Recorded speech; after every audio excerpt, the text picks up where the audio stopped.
ফুটাও খাইব, জনগণের বোকান দিয়েও করবে।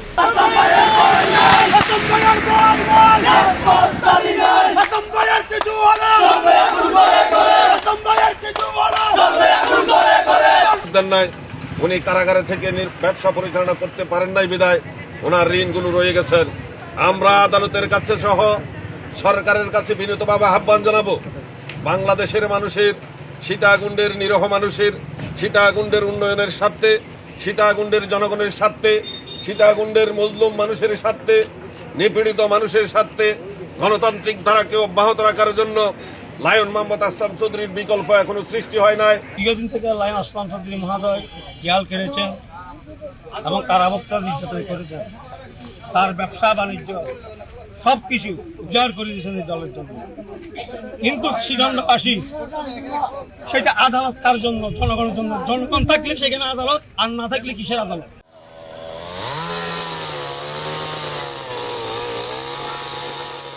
আজকে জামাত পেশির ষড়যন্ত্রের কারণে, এই মুনাফেকদের কারণে আজকে আমাদের এমপি হওয়ার সত্ত্বেও আজকে রায় স্থগিত রাখা হয়েছে।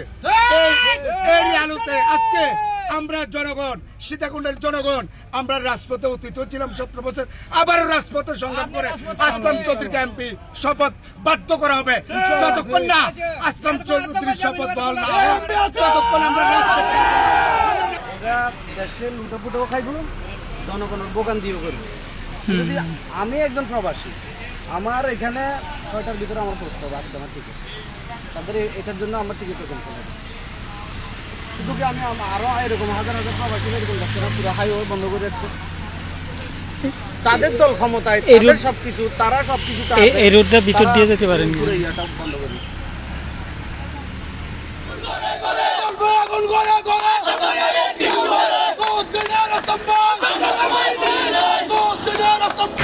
সীতাকুণ্ডবাসী আসসালামু আলাইকুম।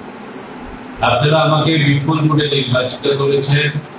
নির্বাচনের যখন মনোনয়নপত্র দাখিল করি, রিটার্নিং অফিসার আমাকে মনোনয়নপত্র বৈধ করেছে। পরবর্তী পর্যায়ে নির্বাচন কমিশন আমাদের মনোনয়নপত্র বৈধ করেছে এবং তারা পরবর্তীতে হাইকোর্টে রিট করেছে, রিটও তাদের খারিজ করে দিয়েছে।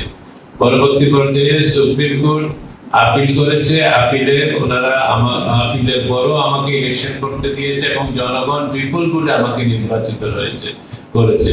জনগণের এই বিপুল ভোটের নির্বাচনের রায়কে অ্যাপিলেট ডিভিশনের রায়ের মাধ্যমে এটা জনগণের আকাঙ্ক্ষার প্রতিফলন হয় নাই। ইতিমধ্যে আপনারা জানেন যে আমাদের যে ঋণ খেলাপির যে সংজ্ঞা ছিল, সেই সংজ্ঞা অনুসারে আমরা ওই যে প্রতিটি পর্যায়ে বৈধ হয়েছে। এখন যদি অ্যাপিলেট ডিভিশন নতুন কোন সংজ্ঞা দেয়, অবশ্যই অ্যাপিলেট ডিভিশনের মাধ্যমে রায়ের বিষয়ে আমাদের মন্তব্য করার কোনো সুযোগ থাকে না। তবে এটা জনগণের আকাঙ্ক্ষার যে প্রতিফলন হয়নি, জনগণের মতামতের যে প্রতিফলন হয়নি, সেটাই হলো বিবেচ্য বিষয়। সবকিছু মিলে আমরা যেহেতু অ্যাপিলেট ডিভিশন অ্যাপেস কোর্ট তাদের রায় পূর্ণাঙ্গ আসেনি, পূর্ণাঙ্গ রায়ের পরে আমরা আইনগত কোনো বিষয় থাকলে সবকিছু মিলে আমরা রিভিউ করার সুযোগ থাকবে এবং রিভিউর মাধ্যমে আমাদের বিশ্বাস আছে জনগণের রায়ের প্রতিফলন হবে এবং সবকিছু মিলে আমরা বিজয়ী হব ইনশাআল্লাহ।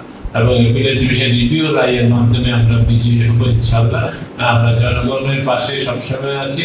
বাংলাদেশ জাতীয়তাবাদী দল সবসময় জনগণের আকাঙ্ক্ষার কথা চিন্তা করে এবং বাংলাদেশের উন্নয়নের কথা চিন্তা করে আমাদের এর মাধ্যমে বোঝা যায় যে মানে আমাদের এই বিচার বিভাগ স্বাধীন আছে এবং সবকিছু মিলে স্বাধীনভাবে কাজ পরিচালনা করছে।